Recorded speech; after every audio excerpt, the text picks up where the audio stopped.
Каква любов имаш ти, Господи? Аз греша, а ти мен все още обичаш. И в сърцето си мен чакаш, на теб да отворя. Мен молиш. Аз съм много грешна, Господи. Без тебе, каквото не искаш, това аз правя. Но ти мен, Господи, в ръцете си ме вземи, да не греша, аз много искам.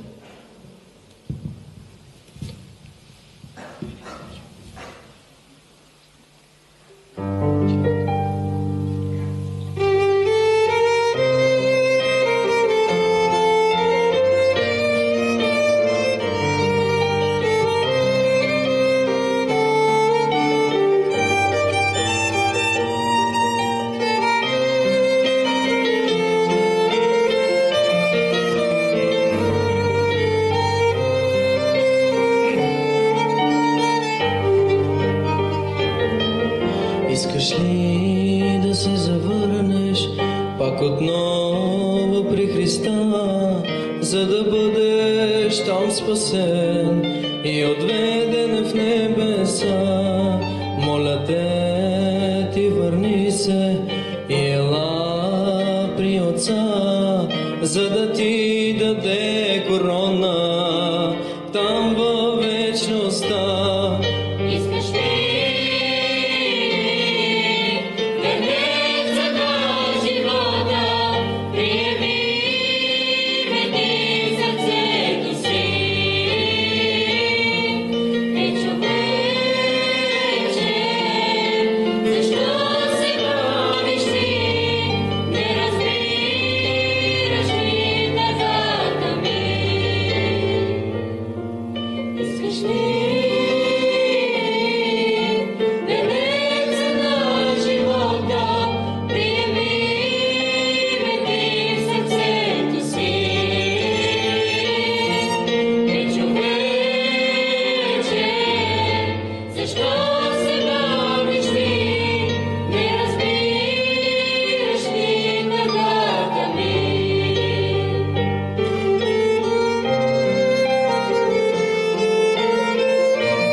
Искам аз да се покая и отвърна от греха, за да бъда променен и да последвам пак Христа. Благодарен съм на Бога, че за мене Той умря.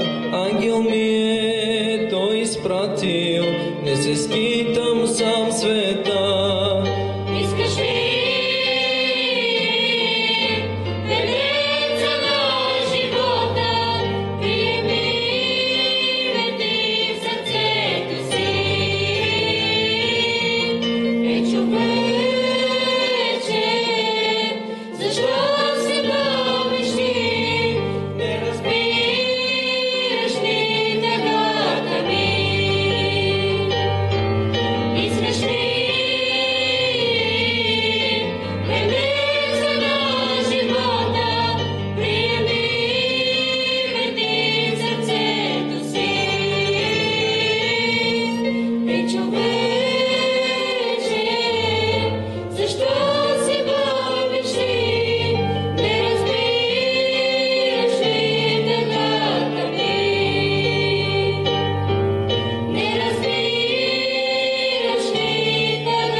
Добър вечер!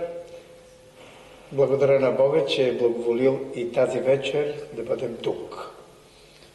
Онези от вас, които бяхте с нощи тук, ние говорихме за вест на Бога до човеците. Вести, прощавайте. Ние разбрахме, че първата вест на Бога е търсете Бога, търсете силата Му, търсете мощта Му.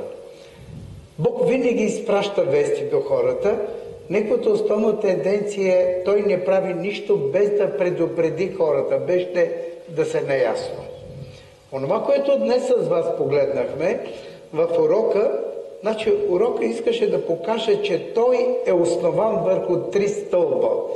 Първият стълб, върху който е основан урока, това е междуличностните отношения, които греха се опита да премахне, да разруши. Втория стълб, това е доверието, което трябва да проявим. И третия стълб е, че ние трябва да бъдем настоятелни. Тогава, когато сме настоятелни, ние ще може да получим това, което е нужно. И онова, което говорихме от 10:30, темата носеше заглавие "Разбираш ли времето, в което живееш?" Значи ние можахме да разберем, че много хора се опитват да погледат към бъдещето, опитват се да се правят дълновидни. Виждате, че отиват при врачки, при най-различни и така нататък. Обаче Господ иска да ни каже, вижте, няма нужда. Бог ни е предупредил в Библията за всяко нещо. Онези, които ще могат да разберат това, което е отразено от Библията, това не е всеки един човек, а това са онези, които са свързани с Бога. Само при тази връзка те ще могат да разбират това, което Бог говори и ще разбират времето, в което живеем. И днес, както ви обещах къснощи, третата тема носи заглавие "Вярата, способности на вярата". Извинете ме, аз се чувствам малко притеснен, не знам какво е вашето мнение. Първият въпрос, който бих искал да си задам е, дали наистина вярата има някаква способност? Дали вярата има някаква сила, някаква мощ? Много вярващи хора говорят така. Вярно ли е това или то не е така? Ето това искам тази вечер с вас да погледнем. Ако ние отворим Библията, ако ние погледнем към нея, значи онова, което Бог иска да ни каже и което е добре ние да разберем с вас е, че Словото казва: пазете се първо от вяра, която е дързостна. Значи вяра, която стига до фанатизъм. Вяра, която може да ти навреди, а не да ти помогне. Второто нещо е, не е лошо да имаш вяра, да уповаваш, да разчиташ на Бога. Това е много добре, обаче бъди много внимателен. Третото е, на кого Бог дарява истинската вяра и какво има Той предвид. И така, дързостната вяра. Какво може да кажем за нея? Ще ви дам един пример, с който ще ме разберете по-добре, по-семпло е това. Идва при мен една наша позната и ми казва: виж, аз съм убедена и Господ ми каза, че чрез тебе ще ме излекува, ако ти ми дадеш необходимите билки. Казах и чакайте малко, вие нека си много тенденциозно така говорите, а и много сте убедена. Вижте, има болести, които не може билката да помогне. Моля те, аз съм се молила и Бог ми посочи, че чрез вас ще ми помогне. Тогава и казах: добре, няма проблем. Имаш ли изследване? Тя ми даде изследването, погледнах. Мили хора, това, което ми направи впечатление е, че изследванията говориха за метастази на костния мозък. Метастазито на костния мозък не се лекува с билки. Това е сложно заболяване. И тогава ви казах: прощавайте, това няма да може да се излекува с билки. Моля те, дай ми ги, а пък аз съм убедена, че ще стане. Тогава ви казах: вижте, няма проблем. Дадох и билките, които мислех, че могат да й помогнат. Тя ги взе, след 4 месеца почина. Мили хора, първото нещо, което Бог казва е: пазете се от дързостната вяра.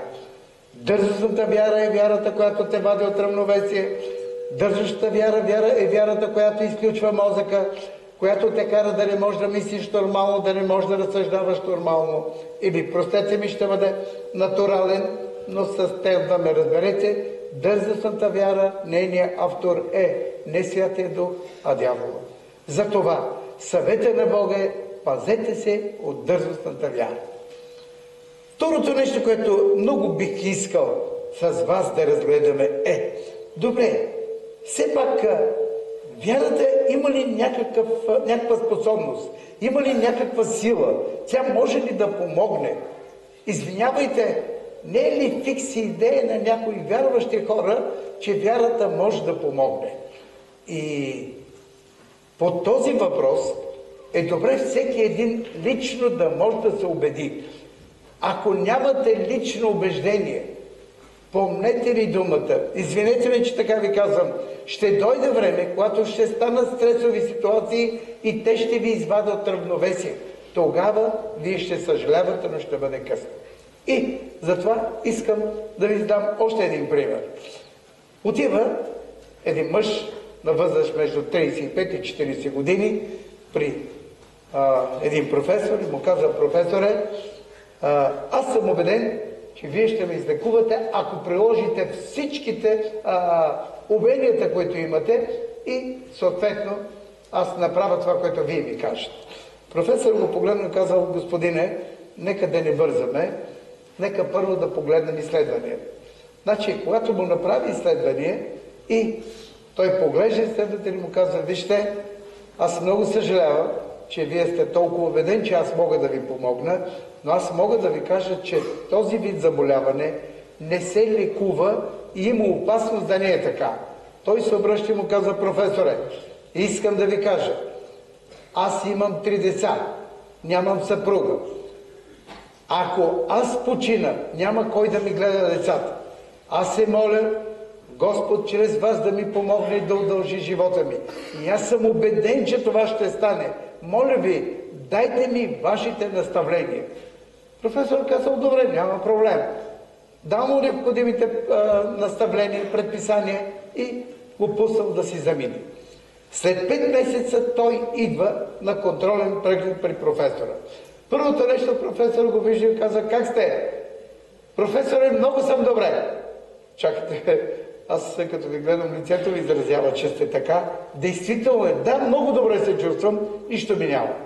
Професор му прави изследвания, изследванията са идеални, прекрасни. И тогава той се обръща към него и му казва: можеш ли това, което ми каза на мене, да го заявиш на един човек, който сега ще влезе? Да, каза, няма проблем. И професор вика мъж на същата възраст, около 40 години като него, само че се едно прежълтяло, изпито лице, вижда се, че човекът не е добре. И той влиза вътре и тогава професор каза: моля те, обясни на този човек това, което ми каза и на мен.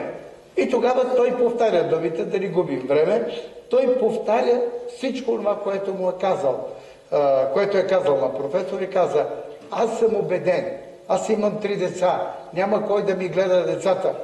Господ трябва на всяка цена да ме остави и Бог ме остави. Така че това, което ми помогна, са уменията на професора, неговия опит и моята вяра в Бог. И тогава болният човек, значи този, който е зле, той се обръща към професора и му казва: прощавайте, докторе, аз не съм дошъл да слушам фантасмагории. Аз съм дошъл при специалист и аз моля за неговите наставления. Професорът се обръща и казва: господине, моята основна задача, най-важната задача е да дам наставления. Аз ви ги дадох. Обаче към моите наставления вие трябва да проявите нещо друго. И тогава му казал: ще ми позволиш ли да ти прочета нещо от Библията? И този казал: да. И професора му отваря и му чете Матей 9 глава 22 стих. Моля ви, вникнете в този стих заедно, нали, с това, което ще прочете сега нашия брат. Матей 9, 22.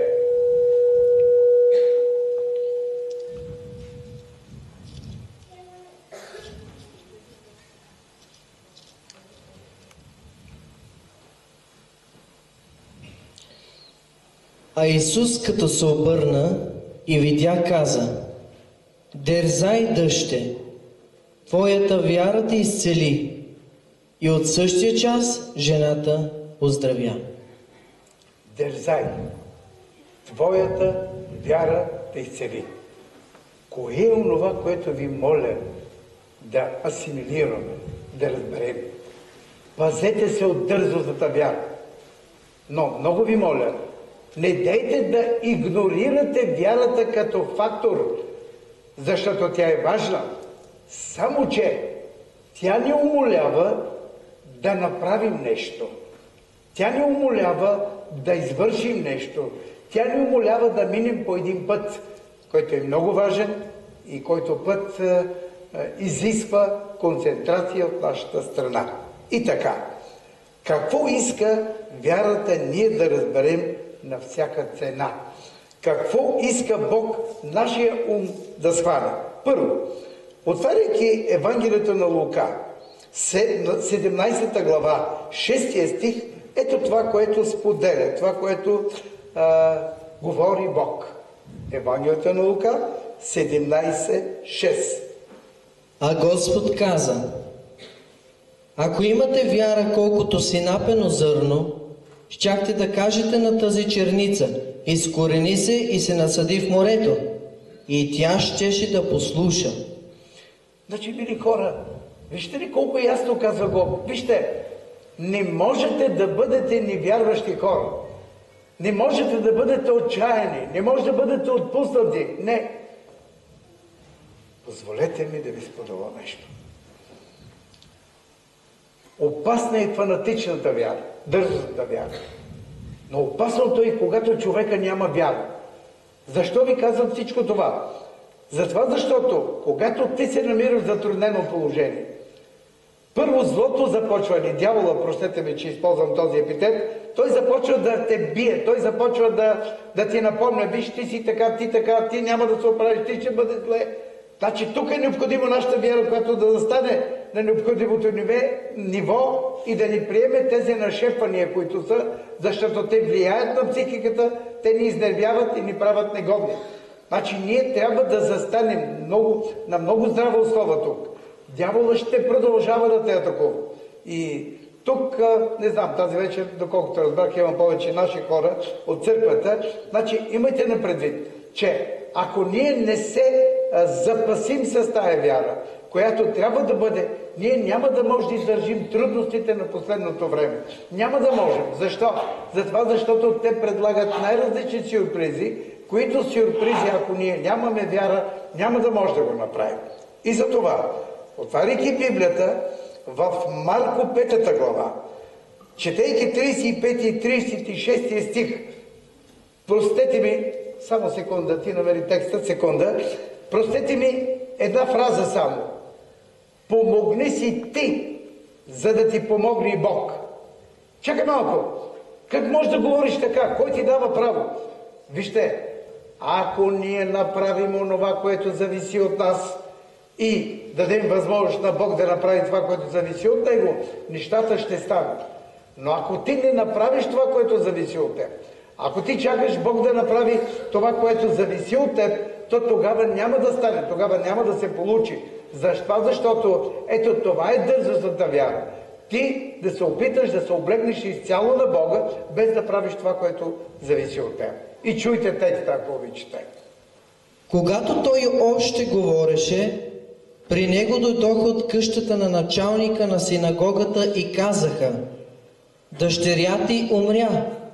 Защо още затрудняваш учителя? Но Исус, като чу това, което си говореха, каза на началника на синагогата: не бой се, само вярвай. Значи, мили хора, не знам дали схващате колко ясно казва Бог. Не бой се, само вярвай. Чакай, в какво да вярвам? Извинявай, дъщеря ми е мъртва. Ти ме караш да вярвам. Какво да бъде? Значи, първо, ти нямаш убеждението, че тя е мъртва. Това идва и ти казва някой там, който е Хикс, Y, нали, няма значение, или ти казва: не бързай. Ти продължавай да вярваш и да уповаваш на Бога, докато не се убедиш лично от визуален поглед, че това е станало така. Значи, онова, което трябва да имаме предвид, Вярата ще ни помогне тогава, когато ние не се опитваме да се базираме на източници, които могат да ни дразнят, а ние да се базираме на това, което казва Бог. Затова направете всяко нещо, което е нужно, за да развиете вярата си. Втория текст. В Евангелието на Матея, 21 глава, от 18 до 21 стих, обърнете внимание начина, по който говори Бог. Обърнете внимание начина, по който Той поставя въпроса за разсъждение, за размисъл. А на сутринта, когато се връщаше в града, огладня. И като видя една смокиня край пътя, дойде при нея, но не намери нищо на нея, освен само листа. И каза: да няма вече плод от теб до века. И смокинята веднага изсъхна.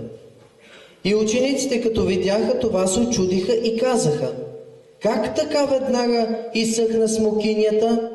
А Исус в отговор им каза: истина ви казвам, ако имате вяра и не се усъмните, не само ще извършите стореното на смокинята, а даже ако кажете на този хълм: вдигни се и се хвърли в морето, ще стане.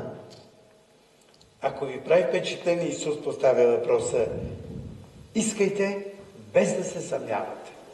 Чакайте малко. Как става това? Как да го направиш? Как да се получи? Няма да забравя, преди около 34, може би 35 години, събрали сме се така колеги, моите бивши колеги, и разговаряме.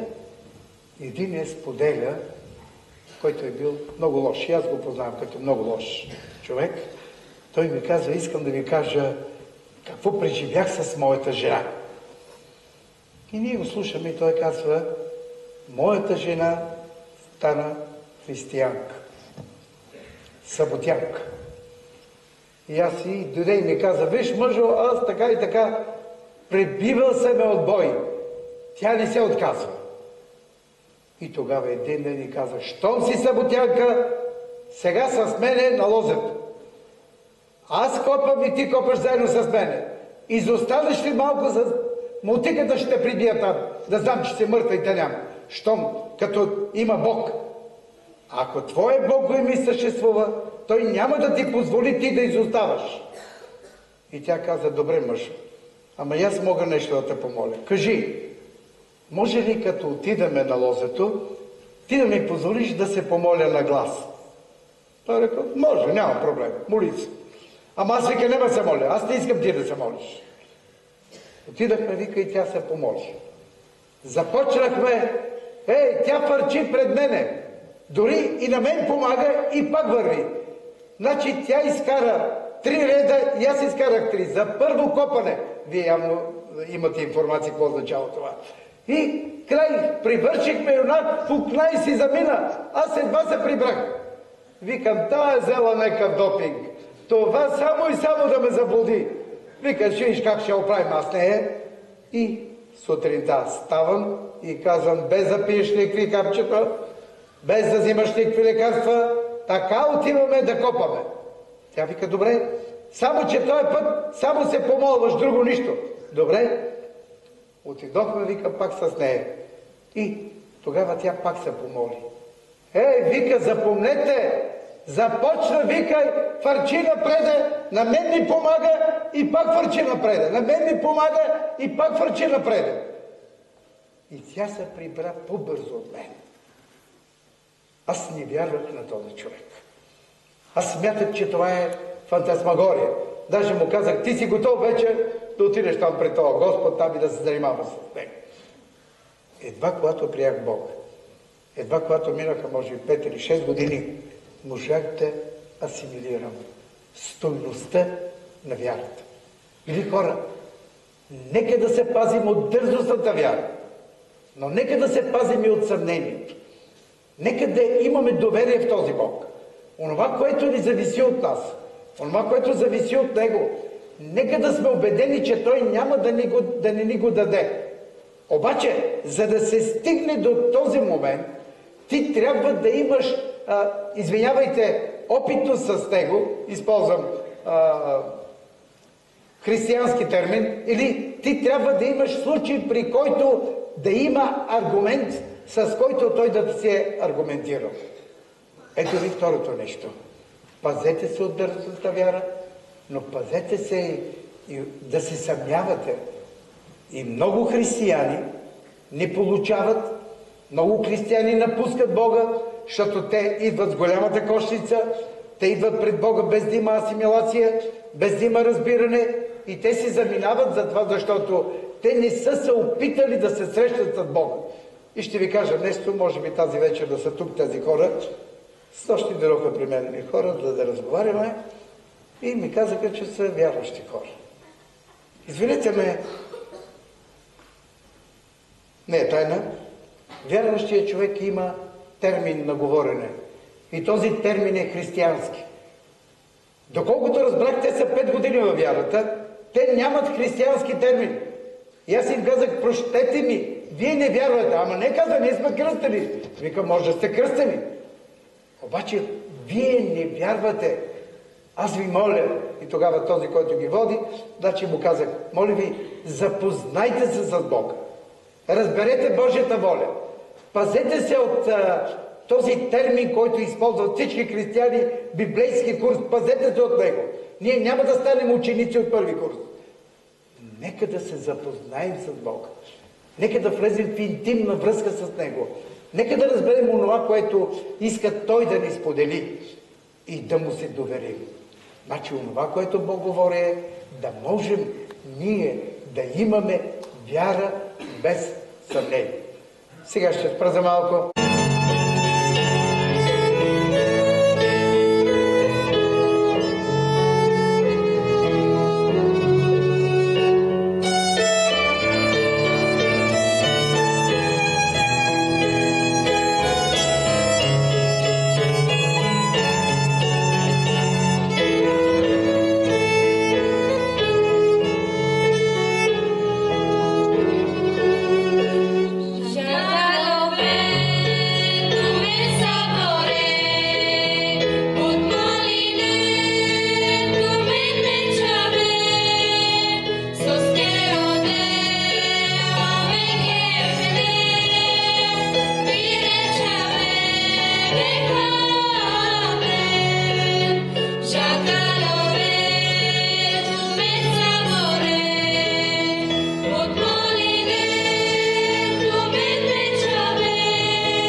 И много се молете. И сега, значи казахме, необходима ни е вяра, без да има съмнение. Да се пазим от дързостта вяра. Кое е второто нещо не вярват? Мили хора, брати и сестри, скъпи приятели, мили гости, чуйте какво споделя Бог. Евангелието на Йоанна 14 глава 13 стих.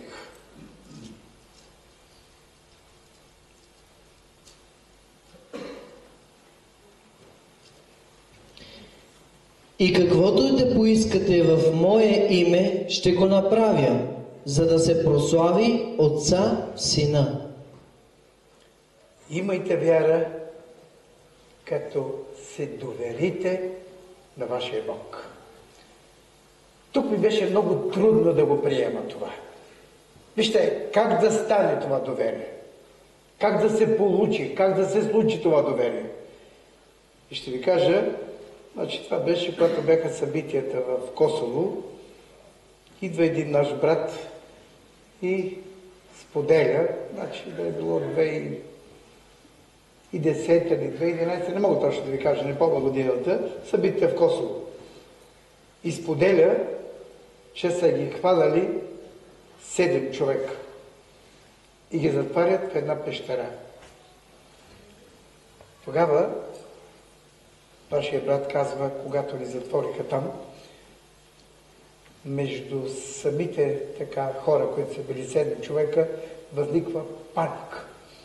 Започват да се паникосват, започват един друг да се обвиняват, започват. И аз мълчех и им казах, вижте, хайде да се помолим. Господ да ни даде мир и спокойствие. 5 човека не пожелаха. И помежду си се избиха. Станахме двама. 2 човека бяхме, нямаме вода, нямаме храна, нямаме нищо. И аз тогава се обърнах към този, му казах, слушай, нека да се обърнем към Бога. Ти нямаш никаква друга възможност. Аз ще ти кажа, аз не знам какво имаш ти, но аз имам 3 деца. Аз имам болна жена. Аз моля Бог да възстанови здравето ми, да ме извади от тук, за да мога да си гледам децата. Не знам ти какво имаш, кажи да видя. Он и аз имам деца, и аз, но не е аргументиран. Тогава той му казва, виж, моля те, бъди аргументиран в твоето изискване. Да видим за какво искаш Бог да те остави да живееш. Тогава той се обръща и казва, за да ме убеди, че го има и съществува. И той се обръща и казва, братя и сестри, 7 дни прекарахме в тая пещера, без храна и без вода. 7 дни. Накрая дойдоха и ни отвориха. Ние излезахме, другите останаха вътре. Когато излезахме, вече както аз обещах на Бога, прибрахме се, този човек прие Бога от сърце. Вижте, човек без вода, без храна може да издържи и 15 дена там. Но без вода не може да държи повече от 3 дни, 4 дни. Те издържат 7 дни. Това ми казва той. И тогава си спомням за този текст. Добре е да имаме вяра, но добре е да може да се доверим на Бога. Много често пъти ние се молим, ние искаме от Бога без да сме аргументирани. Господи, дай ми това. Добре, бе, защо да ти го дам? Дай да видя, защо ти е, какво ти е необходимо, какво ще ти помогне. Второто нещо, аз ще ти го дам, какво ще направиш ти за мен, дай да видим. Значи аз мога да направя много неща за теб, дай да видя ти какво ще направиш. Ако ще е само да се биеш гърдите. И тогава ще ви кажа нещо. Защо този човек ми направи впечатление? Аз му задавах 4-5 въпроса. Един въпрос беше, защо другите се избиха помежду си? Те взаимно се обвиняваха. Те взаимно търсиха вината един в друг. Това ги доведе до там, че те да се избият помежду си. Аз мълчех и се молих и уповавах на Бога. Той човек до мене мълчеше, молеше се и уповаваше на Бога. Брати и сестри, ако ви има тук тази вечер, които слушате Словото Божие, нашите сериозни приятели към текста обръщам. Време е нашата вяра да застане на стабилна основа. Нашата вяра да има абсолютно доверие в Бога. Първо, вярата да идва от Словото Божие и второ, доверието да идва от Словото Божие. То да бъде доверие, което да не е фанатично, а то да бъде от Словото Божие. Тогава запомнете, няма проблем, Бог е готов да помогне. И сега, какво е добре да знаем? Какво е добре да разберем? Какво е добре, което Бог иска нашия ум да може да мисли върху него? Първо, Матей 9 глава, 27 до 30 стих. Матей 9 глава, 27 до 30. А когато Исус си отиваше оттам, го последваха двама слепи, които викаха силно: „Смили се над нас, сине Давидов!“ И като влезе в къщи, слепите се приближиха до него и Исус им каза: „Вярвате ли, че мога да сторя това?“ Те му казаха: „Да, Господи!“ Тогава той се допря до очите им и каза: „Нека ви бъде според вярата.“ И очите им се отвориха, а Исус им заръча строго, като каза: „Внимавайте никой да не знае за това.“ Чухте ли нещо? Прочети последния текст. Моля ви, вникнете в него. И очите им се отвориха, а Исус им заръча строго, като каза: „Внимавайте никой да не узнае за това.“ Мили хора, Бог казва, когато ще се обърнем към Него да поискаме. Той пита: вярвате ли, че мога да ви помогна? Вярвате ли, че имам тази сила? Вярвате ли, че имам тази способност? Ще ви разкажа нещо. Обажда ми се по телефона млада жена. След това разбирам, на 25-26 години. Тя ми казва: „Вие не ме познавате, аз съм чувала за вас, можете ли да ме приемете, искам да дойда да ме изслушате.“ И аз си казах: „Вижте, трябва да ми кажете първо за какво става въпрос. Но вижте, един благ тон, един приятен тон, колко е важно всичко това.“ И да ви кажа,